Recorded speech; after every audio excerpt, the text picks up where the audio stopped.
제가 사실은 이제 계약 기간이 만료돼서 자기소개서를 지금 한참 적고 있는데 너무 어려운 거예요. 왜냐하면 자기소개가 이제 요즘은 뭐 옛날하고 좀 틀려서 뭐 장단점보다는 뭐 자기가 맡은 일에 대한 앞으로 나아갈 방향, 뭐 비전 이런 쪽으로 많이 하니까. 근데 이제 자기소개서 적다 보니까 자기소개서는 단점도 장점으로 부풀릴 정도로 그렇게 적어야 되는데 이제 제가 말씀 이거 정리하면서 자기소개서하고는 또 다르게 이 은혜를 제가 이제 제가 받은 은혜를 계속 적다 보니까 너무 행복한 거예요. 자기소개서 적을 때는 너무 힘들어가지고 어제도 새벽까지 있었는데 진도는 안 나가는데 은혜 받은 거 적을 때는 엄청 많이 적었는데 이제 이걸 다 제가 이렇게 앞에서 얘기할 수 있을지는 잘 모르지만 지금 제가 이제 그 시간이 이제 보통 7시 반에서 시작이 돼서 짧으면 어떡하나 걱정도 했는데 지금 47분이라서 너무 좋습니다. 그래서 그런 걱정도 지금 없어서 너무 좋고 저는 원래 74년 1월생인 이름이 문정혜입니다. 그 해자가 바다 해자가 아니고 은혜 해자거든요. 그래서 저 이제 부를 때 사람들이 이제 이름 부를 때는 해라고 부르는데 사실 이렇게 편지 적으면 전부 다 바다 해자로 해서 편지를 적더라고요.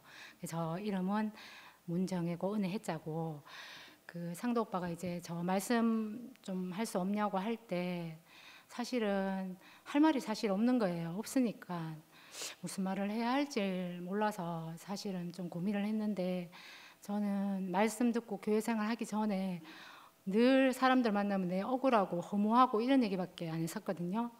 근데 이제 말씀 듣고 교회 오면서 그게 다 사라지고 저한테는 진짜 감사하고 은혜밖에 남지 않았어요. 그래서 그 얘기하면 되지 않겠나는 생각으로 편하게 이제 얘기를 시작해 보도록 하겠습니다. 저는 이제 그 좀 환경이 되게 불우하게 자랐어요. 이제 아버지가 상상을 초월할 정도로 가정 폭력자였거든요. 그러니까 제가 기억하는 과거를 들어보면 늘 맞고 도망다닌 기억밖에 없어요. 그래서 굳이 뭐 이제 생각하고 싶지도 않고 근데 이제 다행스러운 건 그 어떤 맞았다는 기억이나 아픈 기억 자체가 많이 없어요. 그게 이제 이상하게 이제 여기 친구들하고 아니 가족들하고 만나서 얘기를 하다 보면 제가 기억하지 않는 부분이 너무 많은 거예요. 그러니까 아마 그래서 그게 저한테 너무 다행으로 지금 있는데 저희 이제 엄마가 아빠를 어떻게 만나냐면 외할머니가 점을 봤는데 저희 엄마는 총각한테 결혼하면 안 되고 한번 장가를 간 남자한테 결혼을 해야 그 무당이 안 된다는 거예요. 그래서 이제 할머니가 생각하기에는 한번 결혼을 했지만 좀 부자인 사람한테 보낸다고 이제 아빠한테 보냈는데 그때 아버지가 딸이 셋인 이제 혼자 사시는 분이었는데 부자라는 말도 다 거짓말이었던 거예요. 그래서 이제 엄마 결혼하고 얼마 안 돼서부터 계속 맞았었어요. 그 맞고 이렇게 맞는 게 이제 이유 없이 때리시더라고요. 그러니까 뭐 기분에 따라 때렸어요. TV 보다가 아빠 마음을 상하게 하면 그 옆에 있는 사람 때리고. 근데 이제 엄마만 때린 게 아니라 사실은 뭐 언니도 때리고 저도 때리고. 그러니까 저는 늘 이제 엄마가 맞으면 도망다니고 주로 숨어 있었던 곳이 이제 그때는 공사장이 되게 많아서 공사장 바닥에서 숨어 있다가 또 아빠 잠든 것 같으면 또 들어갔다가 막 그런 생활을 늘 했었는데 이제 이런 생활을 하면서 살다 보니까 언니들이 이제 저한테 언니가 3명 있는데 이제 이제 아버지가 또 문제가 뭐냐면 공부를 안 시키고 자식들을 다 그 돈을 보게 공장을 다 보내려고 했는 거예요. 그러니까 언니들 3명 중에 이제 초등학교 간 사람도 있고 안 간 사람도 있고 그래서 언니들은 이제 집이 너무 시끄럽고 싫고 이러니까 제가 초등학교 졸업하기 전에 언니들은 다 집을 떠났었어요. 기숙사 생활도 하고 결혼도 하고 떠났는데 이제 그 언니들이 없으니까 이제 제가 이제 엄마를 지켜야 되는 입장이 된 거예요. 저는 이제 장녀고 제 밑에 동생이 3명이 있거든요. 근데 제가 이제 엄마를 이제 지켜야 되는데 저희 이제 엄마 같은 경우는 이제 우리가 계속 이렇게 도망을 다니고 이러니까 이제 이 제가 몰랐었는데 중학교에는 이제 이게 수업 일수라는 게 있더라고요. 그러니까 선생님이 제가 너무 도망을 가고 학교를 못 가니까 이제 이 수업 일수가 안 되면 졸업을 못 한다고 얘기를 한 거예요. 그러니까 엄마가 이제 우리 늘 아버지한테 맞으면 도망을 다녔는데 제 수업 일수 때문에 제가 못 가니까 집에 있을 거 아니에요. 그러면 이제 제가 맞는 것 때문에 엄마가 도망도 못 가는 거예요. 그래서 저 때문에 우리는 도망도 못 가고 그냥 이제 맞고 아버지하고 그렇게 살게 됐어요. 그리고 이제 초등학교를 이제 끝내고 언니들이 다 공부를 안 시키고 공장을 보내니까 저도 당연히 이제 공부를 안 시킬 거 아니에요. 근데 저는 공부가 그렇게 하고 싶더라고요. 그래서 좀 제가 생각하기에 제가 가장 많이 맞은 이유가 일단 엄마는 자기 자식이 아니니까 뭐 이렇게 그 자식들을 어떻게 할 수가 없는 거예요. 대신 언니들 대신에 또 제가 엄마한테 좀 맞고 또 아버지는 또 제가 이제 엄마를 많이 이렇게 편에 있고 이러고 말려고 이러니까 저를 또 많이 때리고 이랬는데 시키는 대로 공부를 안 하니까 이제 직장을 안 가고 공장을 안 가니까 근데 제가 이제 그래도 뭐 맞으면서도 가고 싶어 해서 하여튼 그 중학교를 보내줬는데 중학교도 보내고 나서도 맨날 책을 이렇게 찢어서 버리려고 하셔가지고 책 숨겨놨다가 또 찢어서 버리면 아시는 분은 아시겠지만 대구역에 중고 책 많이 파는 데 있거든요. 그럼 또 거기 가서 책 사와서 보고 뭐 그러다가 이제 중학교도 보내고 저는 뭐 그렇게 있다가 이제 고등학교 때는 저는 이제 돈을 벌 수 있는 야간 학교가 있었어요. 그래서 제가 돈을 벌면서 학교를 다니겠다 하니까 허락해 주셨거든요. 그래서 저는 이제 여상을 나왔는데 야간을 나왔어요. 제일 여상 야간 나왔었거든요. 근데 야간하고 이제 저는 주로 이제 오전에는 사무실에 일 봐주고 뭐 화장실 청소 주로 했었어요. 화장실 청소, 뭐 바닥 청소 이런 청소 위주로 하고 그래서 공부하고 집에 오면 또 옛날에는 간에 수공업이 많으니까 양발이 이렇게 뒤집어서 보면 빵 구멍 났는 거 있죠. 그런 거 찾아가지고 하고 그래서 그래도 저는 학교로 갈 수 있다는 게 너무 행복했었어요. 네. 그러니까 정말 공부를 하고 싶더라고요. 그래서 이제 뭐 그러면서도 늘 불안했어요. 왜냐하면 제가 이 없는 시간에 엄마 아빠가 있으면 그렇게 엄마를 패니까 제가 이렇게 어디 가지를 못하는 거예요. 늘 그런 이제 불안 속에 막 살고 있었거든요. 그리고 저는 제가 엄마를 꼭 지켜야 되는 사람으로 저한테는 엄마가 전부였어요.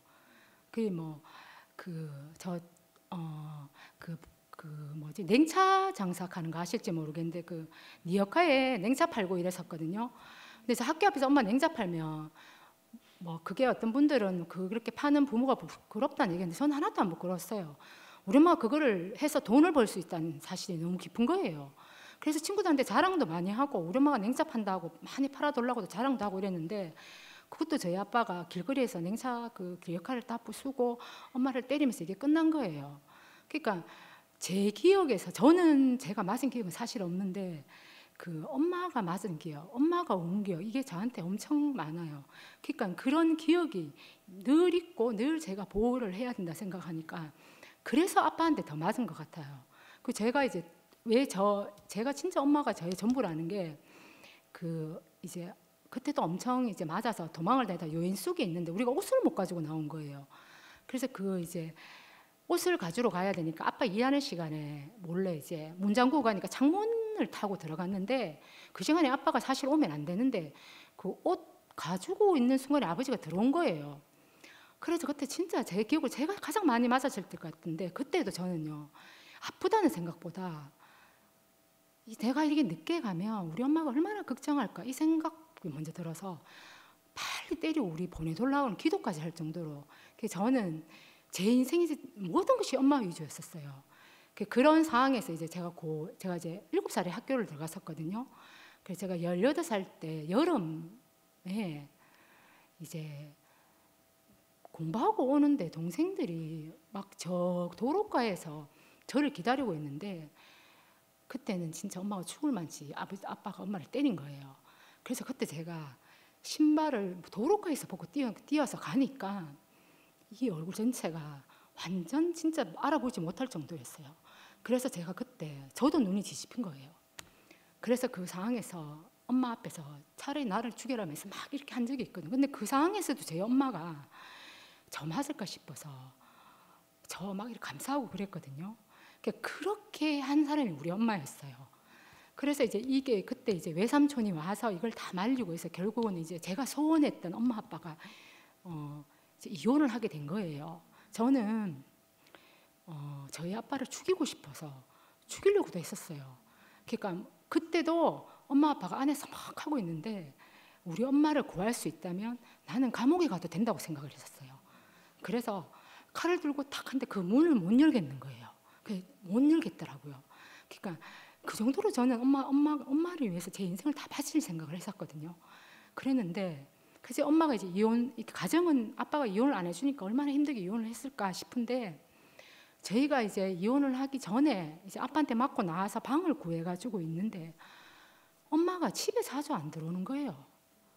그러니까 그게 이제 그 엄마가 심하게 맞은 그 전에도 엄마가 그랬었어요. 뭔가 엄마가 이상하다는 걸 제가 느꼈거든요.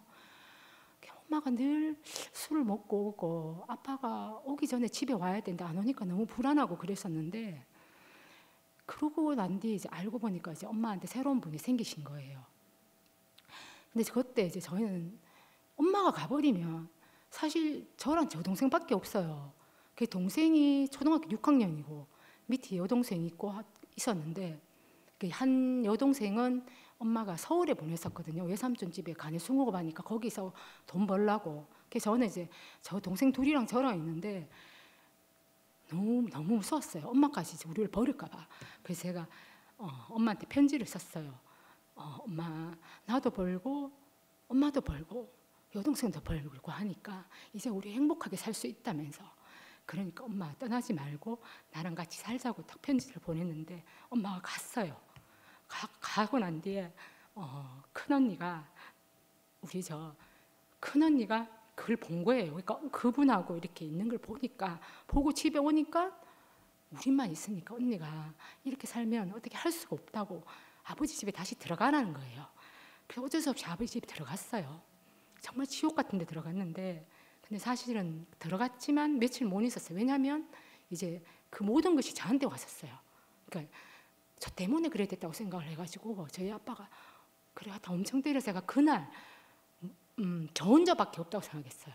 그래서 일단 엄마한테 연락이 되니까 내가 나가겠다 하고 그때 제 동생을 데리고 제가 나왔어요.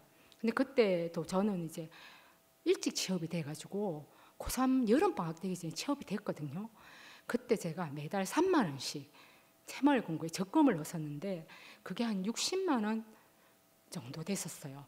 그 돈 찾아서 월세하고 숟가락 젓가락 휴대용 모든 걸 제가 그때 다 사면서 저는 그때 아무도 없다고 생각했어요. 오로지 나만 믿고 내 동생들을 정말 잘 키우겠다는 그 목표 하나만 있었거든요. 그러니까 그렇게 해서 제가 이제 나왔잖아요. 근데 아버지는 저한테 늘 괴롭혔어요. 회사 가서 회사 그만두게 한다, 뭐 한다 늘 괴롭히고 그렇게 하면서도 오지는 않아가지고 그게 얼마나 다행인지. 그러다가 이제 아버지도 새로운 분이 생긴 거예요. 그런데 저는 그렇게 했으면서도 아버지라는 생각이 있어가지고 명절 때 아버지한테 갔었거든요. 동생들 가기 싫은 애들 데리고 갔는데 새로운 분이 생기니까 우리한테 전혀 관심이 없는 거예요. 명절 때 가면 아버지가 없어요. 그래가지고 이게 너무 다행이라 그렇게 하면서 아버지하고도 완전 연락을 안 하게 된 거예요. 그러면서 저는 이제 제 진짜 그러니까 돈을 제가 벌어서 동생들을 키우는 게 진짜 힘든 거예요. 그리고 저는 빚을 안 지고 동생들을 키워야 된다고 생각을 했기 때문에 아끼고 무조건 나는 아끼고 동생들한테 돈을 다 썼었어요. 그러면서도 내가 이 동생들하고 이렇게 빚 안 지고 살고 이렇게 한다는 자체가 내가 너무 대견스럽고 너무 만족감이 사실은 들었거든요. 근데 이 엄마가 돈이 없는 분하고 결혼을 하신 거예요. 그러니까 엄마가 어디서 만나는 그때 엄마는 이제 춤추는 곳에서 춤추고 술 마시고 이게 엄마가 숨 쉴 수 있는 곳이었는가 봐요. 그때 그게 엄마의 유일한 돌파구인 것 같았어요.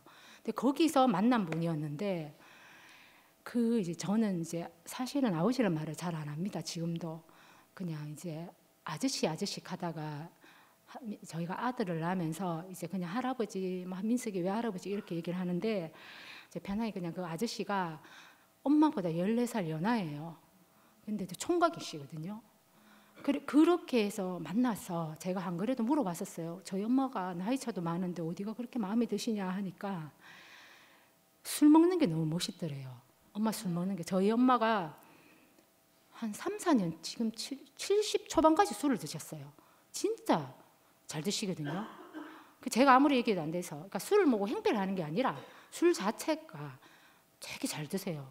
한번 이제 죽을 고비를 넘기고 난 뒤부터는 딱 끊었는데 그 모습이 너무 멋있더래요. 멋있는 것까지는 좋은데 이 엄마하고 아빠 그분이하고 살 때 아저씨는 돈을 벌지 않는 사람이고 엄마는 돈을 벌었던 거예요.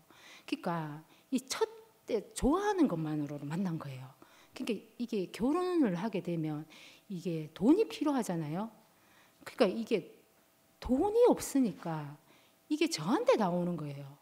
그러니까 그렇게 돈이 없는데 이게 또 오토바이를 하시다가 그 횡단보도에서 교통사고 나온 거예요. 근데 합의금을 1,000만 원을 달라는 거예요. 근데 이 1,000만 원이 사실 없으니까 없는데 이제 엄마가 나이가 많다 보니까 그 시댁에서도 인정이 안 되는 거예요. 근데 물론 그 시댁도 그 온전한 집안이 아니었어요. 그러니까 이제 그걸 제가 우연찮게 들은 거예요. 이제 이 1,000만 원 합의를 해야 된다고 얘기를 하니까 거기서 엄마한테 딸이 있으니까 그 딸이 어디 대기업에 다니니까 그게 얘기하면 되겠네 이러는 거예요. 엄마는 인정하지 않는데 내가 그 얘기를 듣고 봐요.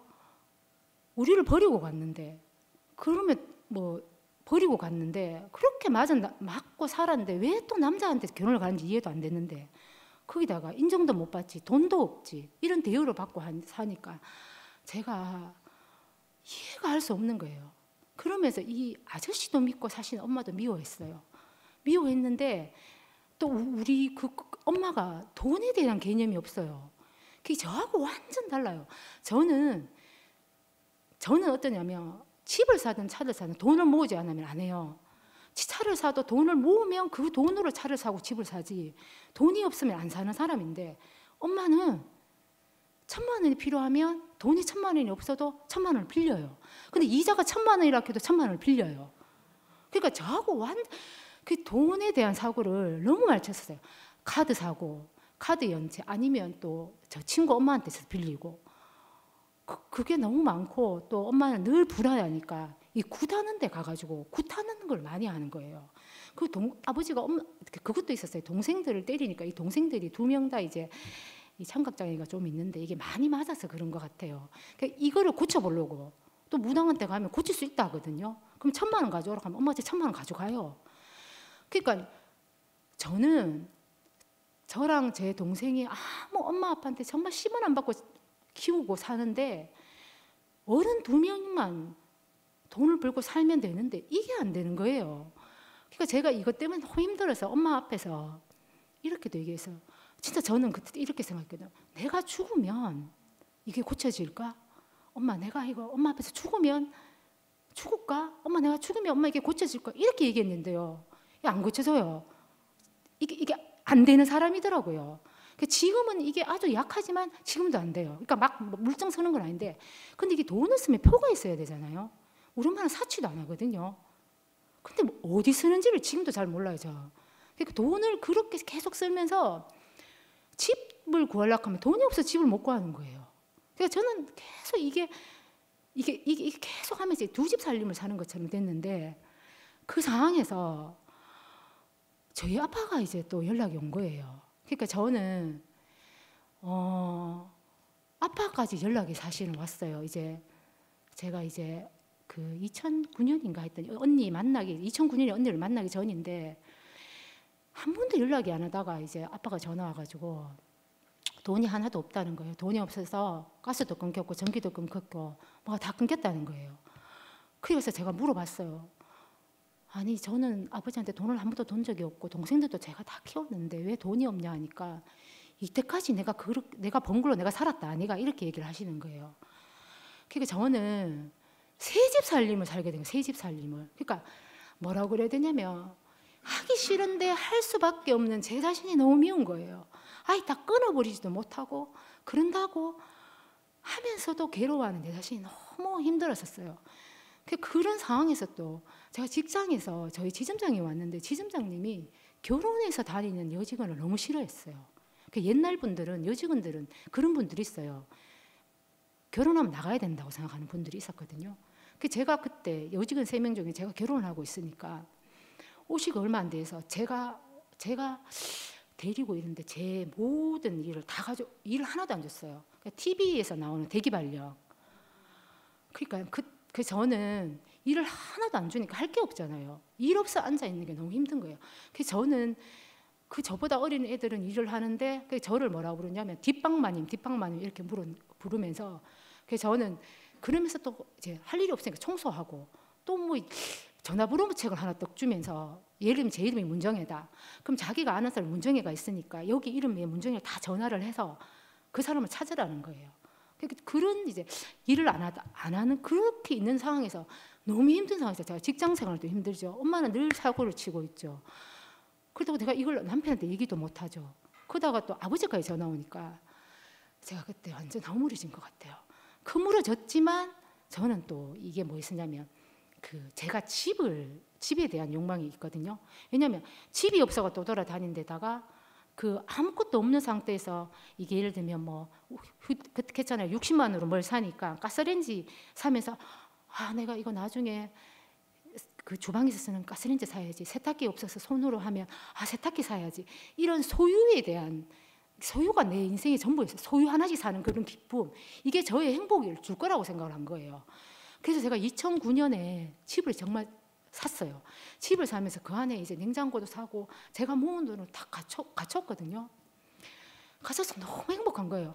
행복했는데 이게 진짜 잠깐 행복이었어요.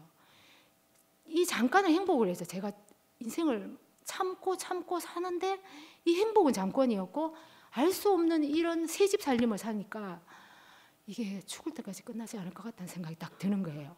그러면서 너무 힘들었어요.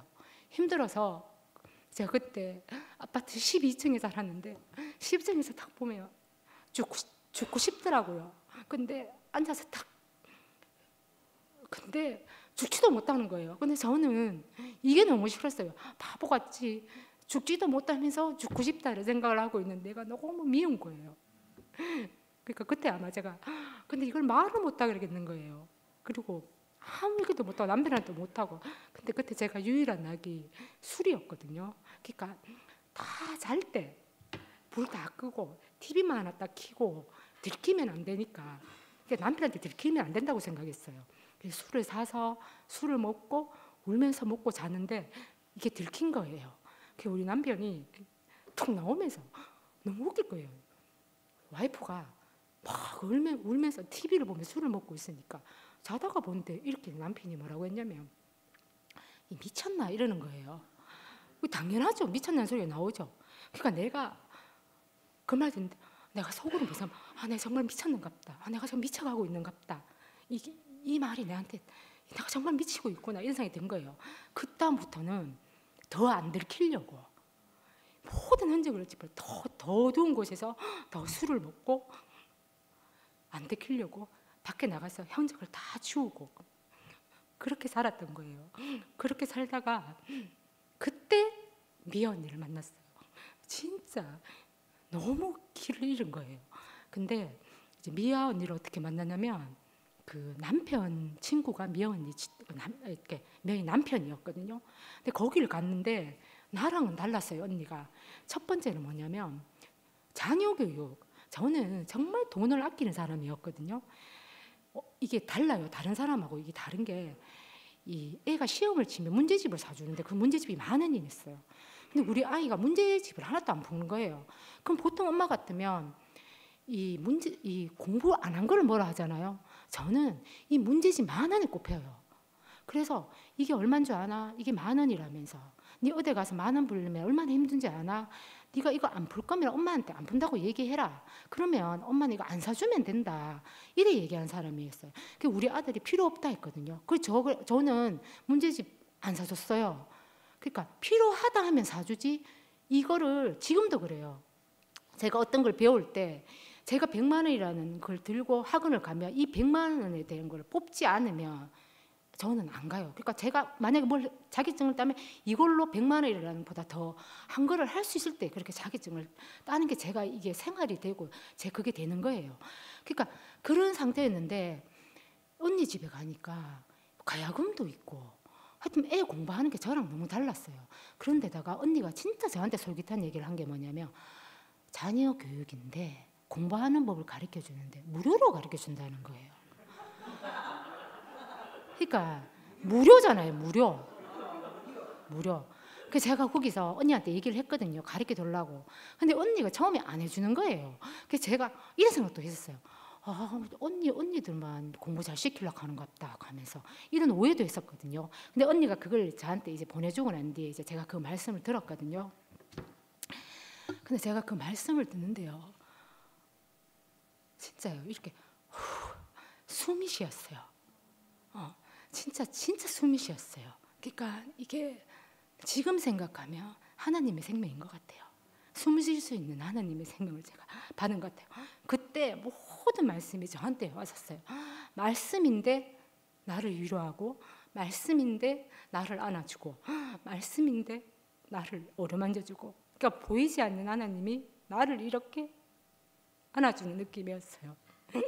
그래서 너무, 그러니까 그 안에요. 제가 너무 뛰놀았던 것 같아요. 제가 엄청 울었어요. 그래서 상도 오빠가 저는 그 다음날 가면 안 울어야지 이러거든요. 그래서 휴지 주려고 그러면 저는 오늘 안 울 거예요. 이러면 오빠가 자는 안 된다. 휴지 줘라 이렇게 얘기할 정도로 일단 울고 얘기했어요. 그러니까 그때 저는 MP3로 일을 하니까 MP3밖에 못 듣잖아요. 밤에서 들으면서 울고 잠을 안 들으면서 너무 행복하고 회사에서도 밥 빨리 먹고 듣고 그리고 이 하루 이게 한 달 일하면 연차 생류 이런 거 줬거든요. 그러면 호세추 모임 가고 그 하루에 호세추 모임 가고 미연이 집에 가고 또 지묘도 모임도 가고 그러니까 그렇게 막 다녔던 것 같아요. 근데 진짜 누렸어요. 저는 그때 말씀이 뭔지도 모르고 누렸던 것 같아요. 그냥 진짜 값없이 누렸던 것 같아요. 그 누리면서 아무하게 하지 않았던 나의 얘기를 다 했어요. 너무 신기했어요.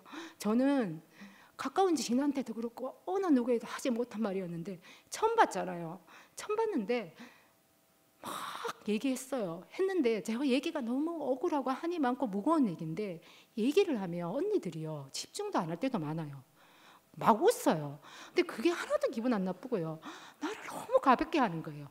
내가 생각했던 이 무거운 문제가 언니들이 웃고 하면서 이게 하나도 무겁지가 않은 거예요. 그냥 날아갔어요. 그러니까 억울함이 없어졌어요. 얘기를 하고 뭔가 비워졌는데 제가 모든 게 날아갔어요. 그러니까 맞는 것 같아요.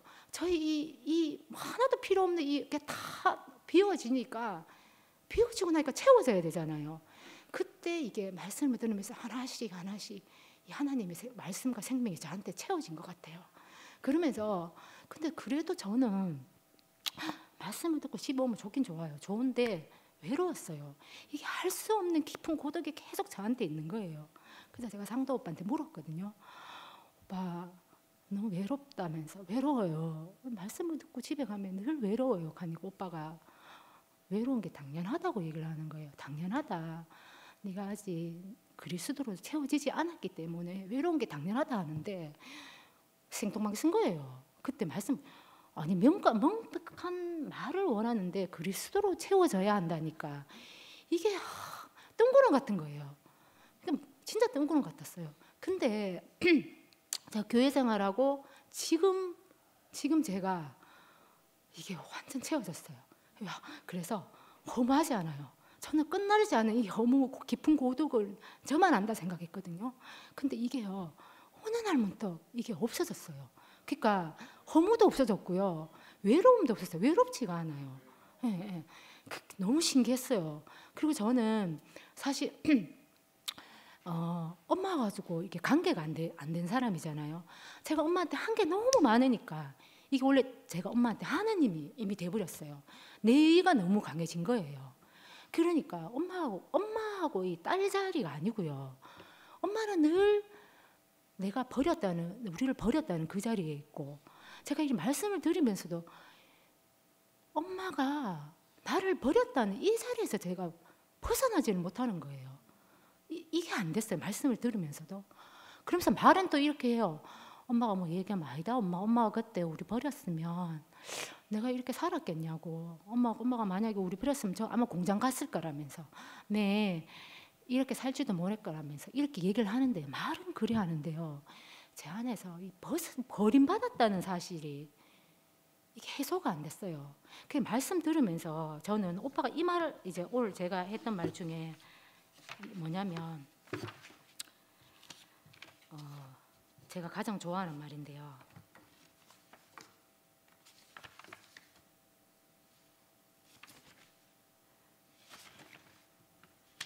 여인이 어찌 그 젖먹은 자식을 잊겠으며 자기 태에서 난 아들을 궁리히 여기지 않겠느냐.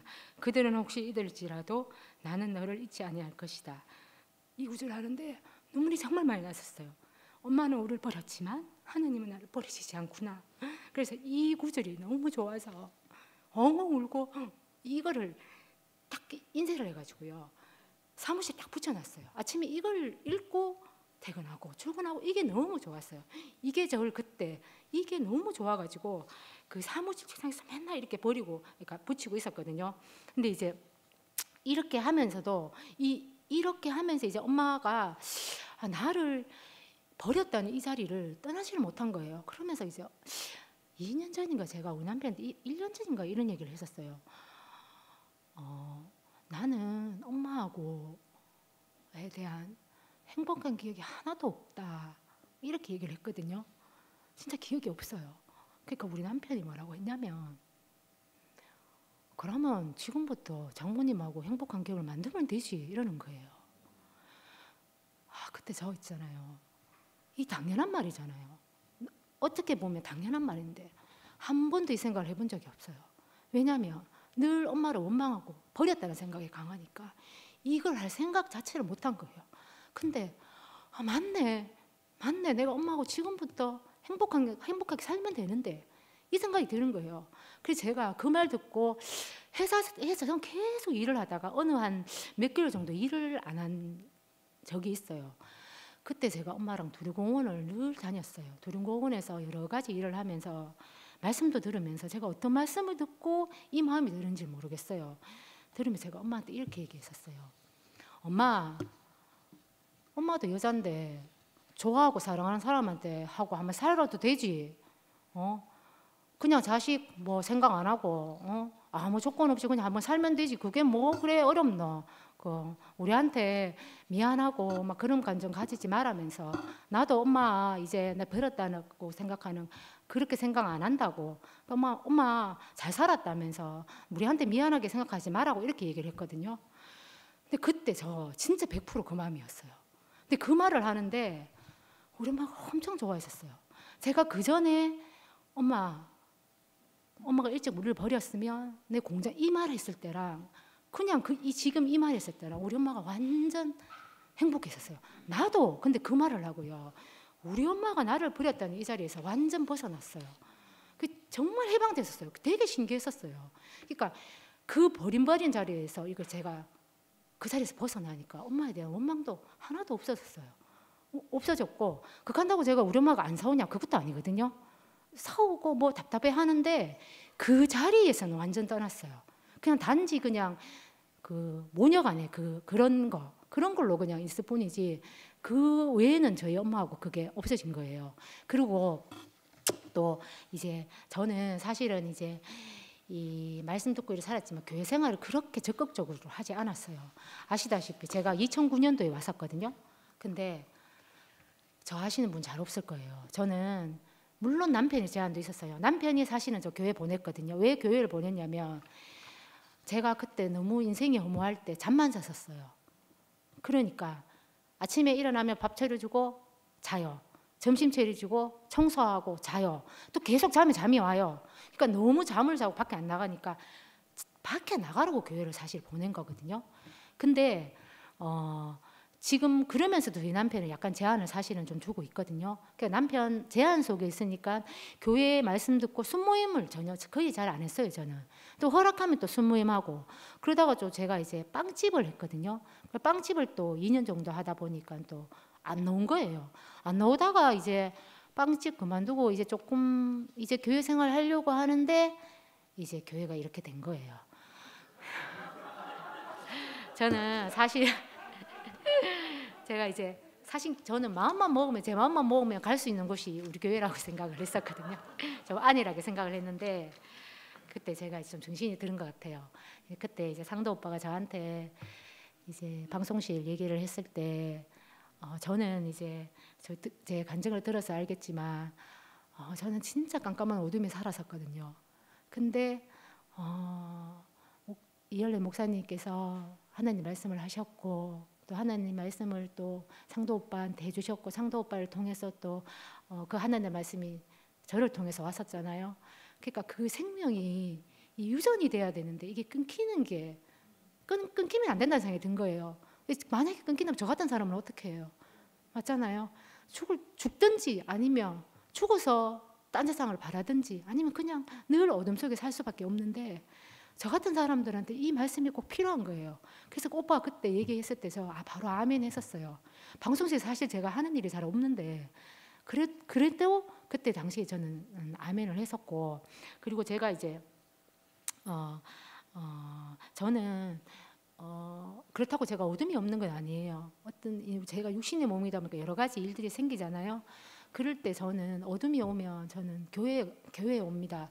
왜냐하면 교회가 아니면 전 저거 어둠을 벗어날 수가 없어요. 그리고 교회에서 말씀을 안 듣고 살면 사는 것 같지가 않아요. 그러니까 제가 뭐 열심히 뭘 듣고 이런 건 아닌데 교회 와서 교회 말씀 듣고 이 교회 지체들과 이렇게 짜여져 있는 게 이게 저한테는 사는 거예요. 그리고 그게 저한테는 또 생명이고 만약에 저는 이게 없으면 다시 또 깜깜한 걸로 갈 것 같아요. 그래서 저는 제가 이 교회를 오는 건 제가 살아야 되기 때문에 사실 저는 오는 거거든요. 오는 거고 그리고 저는 제가 진짜 열심히 살았다고 생각해요. 진짜 제가 모범이 돼야 되니까 동생들한테도 엄청 엄하게 했거든요. 아마 정서적으로 제가 동생들한테 한 건 없어요. 물질적인 거는 해줬지만 그래서 동생들이 착해서 잘 자라줬고 또 저를 신뢰를 사실 하지만 그게 저는 제가 노력해서 됐다고 말씀을 듣기 전에는 알았거든요. 근데 제가 노력해서 된 게 아니라요. 하나님이 주신 거예요. 그리고 제가 너무 억울하다고 생각했던 이 모든 과정이 제가 감당할 만큼만 주신 것 같아요. 제가 감당하지 못할 과정은 주신 게 없어요. 그러니까 늘 제가 감당할 만큼 주신 하나님이 너무 감사해요. 그리고 넘치도록 복을 주셨어요. 제가 뭐 어릴 때 힘들고 뭐 이렇게 막 했던 얘기를 지금 사실은 간증을 하지만 지금은 이런 얘기조차 하기도 싫어요. 왜냐하면 다 날아가 버렸고 아무런 의미가 없어요. 단지 그건 제가 하나님 말씀을 듣기 위해서 그게 꼭 필요했던 거지. 저의 어떤 억울함 이런 것도 사실은 하나도 없어요. 그래서 저는 말씀 들으면서 제가 사마리아 여인이라는 생각 엄청 많이 했었어요. 저한테는 첫째 엄마가 전부였었어요. 엄마가 제 남편이었고 엄마가 가고 난 뒤에는 돈이 남편이었고 돈이 남편이었는데 또 남편을 새로 만났는데 남편이 또 참 남편이 아닌 거예요. 왜냐하면 저는 늘 억울한 생각을 많이 하고 사니까 남편하고도 하나가 안 됐었거든요. 근데 말씀 들으면서 남편에 대해서도 되게 신뢰도 생기고 남편도 나와 다르지 않는 억울하게 사는 사람이구나. 그러니까 서로가 억울하다는 생각을 가지면서 살다 보니까 하나가 안 된 거지.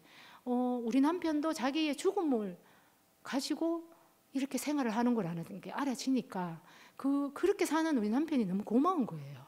그러니까 교회를 만나고 말씀을 들으면 모든 게 감사해요. 남편 한 게도 감사하고 우리 남편이 그랬어요. 제가 교회를 보내는 이유가 교회를 가면 자기한테 너무 잘해준대요. 그게요. 억울했을 때는 물 한 잔 떠주는 것도 싫었어요. 하인 같은 생각했었거든요. 근데 그런 거 없을 때는 물 한 잔 주는 게 내가 막 돌락하지 않아도 물을 주고 싶더라고요. 너무 고마운 마음이 드니까. 예. 그게 이제 제가 많은 그 억울함에서 감사로 바뀐 것 같고, 저는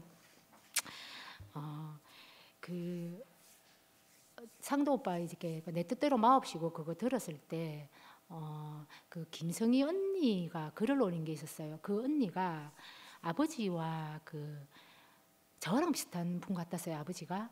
근데 그 아버지와의 어떤 일상적인, 병에 아마 걸리셔서 계신데 그 일상적인 그런 글 올리셨는데, 어떻게 저런 상황에서 아버지하고 딸의 그런 자리로서 저렇게 온전하게 살 수 있을까 하는 게 너무 궁금했어요.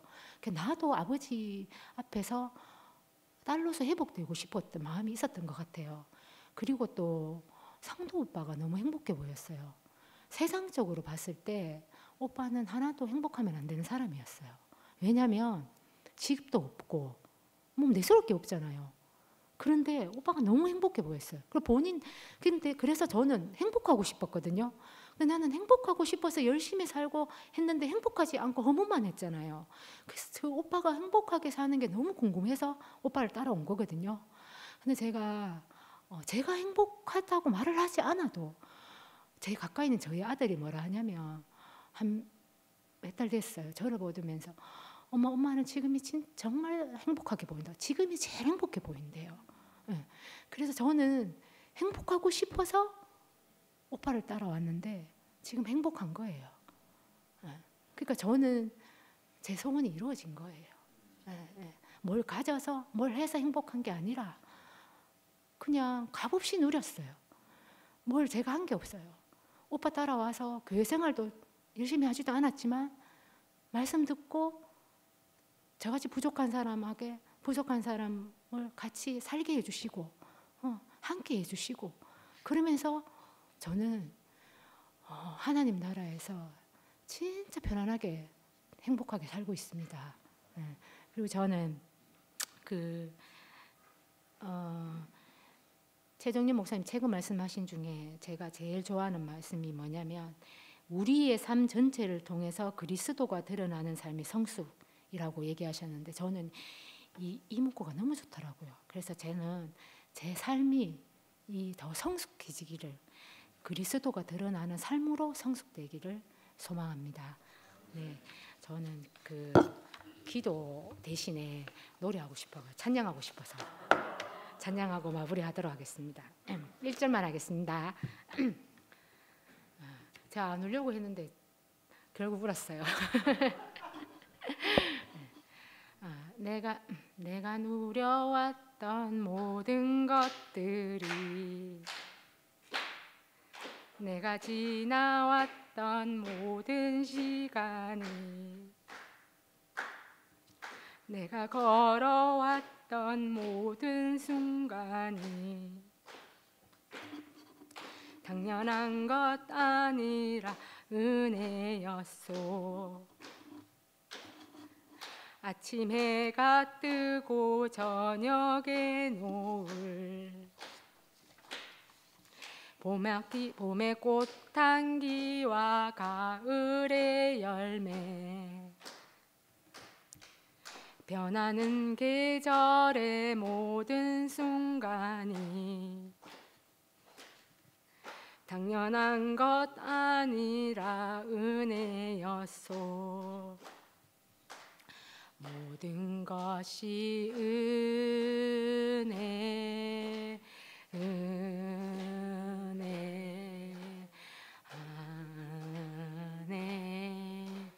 한없는 은혜, 내 삶에 당연한 것 하나도 없었던 것은 모든 것이 은혜였소. 감사합니다.